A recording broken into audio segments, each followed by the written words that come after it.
Tumatang tayo guys, iti tinapay. Date ngayon 19, petsa expired. Pag bumili kayo ng tinapay, expired muna ang titingnan. Sa 23 pa, ayan, mauubos namin ito. Yan, dito lang sa marketplace, dito sa Dapik. Yan, mga paninda. Maraming paninda dito guys. Paninda. Tumingin nga tayo ng gatas, pampalusog ng buto-buto. Ayan. $5.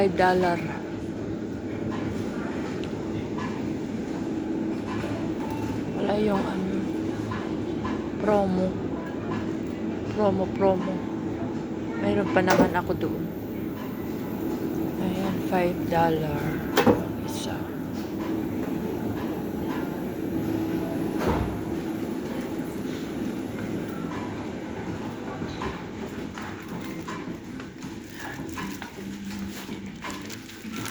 Ado timagatang.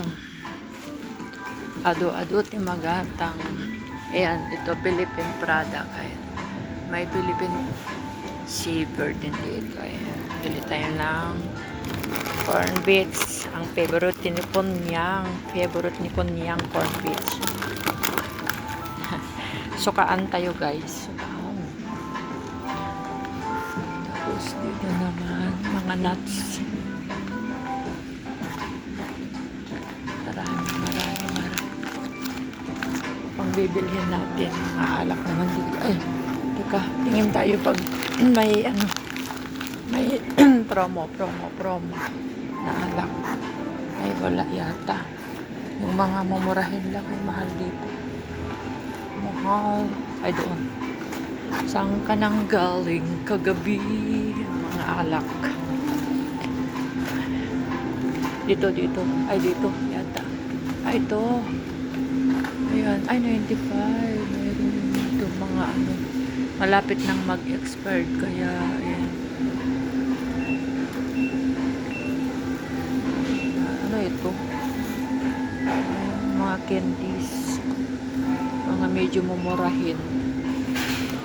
Itong alak sa 95. Doon na lang sa Pilipinas. Mahal pa yan. Yung tatlong 100 sana. May tatlong 100 kung minsan.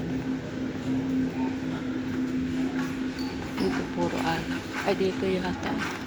Yung alak. 103. Mas mahal dito. 75 ito.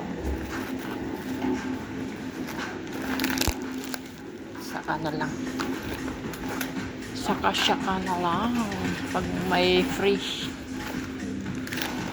Pang bibilhin natin. Ay, saging. Ayan, saging. So, doon saging last na. Thanks for watching guys.